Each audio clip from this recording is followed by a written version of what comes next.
म्हणजे 6 खासदार शिवसेने ठाकरे गटातले हे शिंदेच्या माध्यमातून भाजपकडे किंवा एनडीएकडे जाणार. मूळ मुद्दाच नाही असा आहे. आता बघा, जे खरं आहे ते त्यातला एकही शब्द सुद्धा खोटा सांगणार नाही तुमच्याकडे. शिवसेना प्रमुखांच्या इथे बसलोय मी, पायाजवळ करतो ते अगदी पायासमोर आहे त्यांच्या. आणि जेव्हा अशी चर्चा आली तर काय रोज रोज म्हटलं, साहेब रोज कंटाळ आहे तुम्हाला तिकडे, पण मध्ये तुम्हाला कल्पना असेल 2 वर्षात आत्तापर्यंत मीडियाने किती वेळा सांगितलं की शिवसेनेत फूट पडते जात आहेत शिवसेनेचं, इतक्या त्याचा कटाळ रटाळ झालं ते सगळं. तरीही काही वेळेला कुणकुण जेव्हा लागते तेव्हा म्हटलं चला. मग मध्ये मी दिल्लीमध्ये सुद्धा माझ्या निवासस्थानी सगळ्या खासदारांना उभं गेलं होतं आणि दाखवलं होतं, हे घ्या सगळेजण एकत्र आहेत म्हणून. आता काल काय झालं तर काल हेच घडलं की साहेबांनी बैठक लावल्यानंतर बंडू जाधवांचं आणि साहेबांचं बोलणं, संजय जाधव खासदार त्यांचं बोलणं झालं. त्यावेळेला मी आज उद्याकडे परत येऊन जाईन म्हणून. ठीक आहे. उरलेले 8 जणांतले 4 जण आम्ही फिजिकली उपस्थित होतो.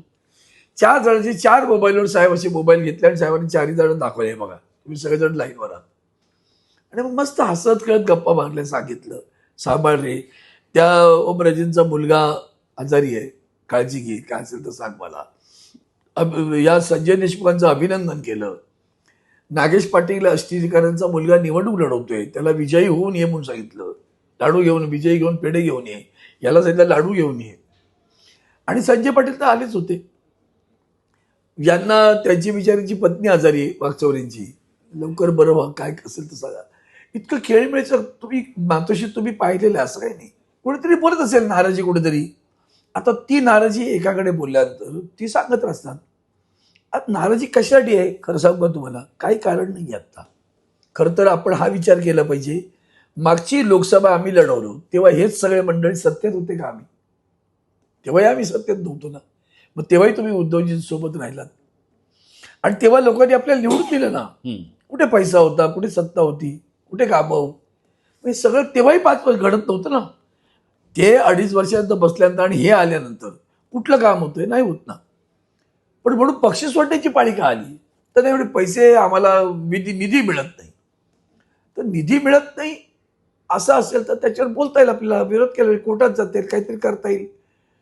ही नाराजी पक्षावर नाहीये, सरकारकडनं निधी मिळत नाही. मग नाराजी काय, तेवढे कर सगळे कार्यकर्ते कामं करा, कामं द्या. कामं कुठून देणार, पैसे देत नाही, निधी नाही तर. एवढा एक छोटीशी गोष्ट आहे. हे असे सगळे जे अडलेले आहेत ना, कोणाचा व्यवसाय आहे मोठा, तर त्यांना किंवा आता त्या व्यवसायाला लागणारं सरकारच्या योजनेतनं मदत मिळाली पाहिजे. त्यासाठी ऑब्लिगेटरी होऊन जातात लोक आणि मग आणि आम्ही लोकांच्या कामासाठी जावं लागतं. उद्धवजींनी कधी नकार दिला नाही.